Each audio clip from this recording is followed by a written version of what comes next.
Even as devastations continue to occur in different parts of the state due to heavy rains, more reports are pouring in about the possibility of more landslide occurring along the national highway.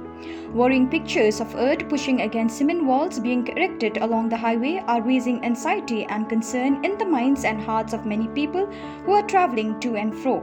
Social activist Kong Agnes Kharsheng has filed an FIR at the Maungap police station against the relevant authorities on the quality and manner in which these walls have been erected on the highway.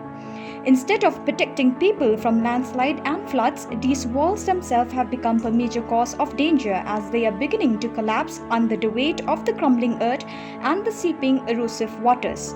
The crumbling walls, according to her, are signs of corruption and misappropriation of funds which must be investigated by the competent authorities.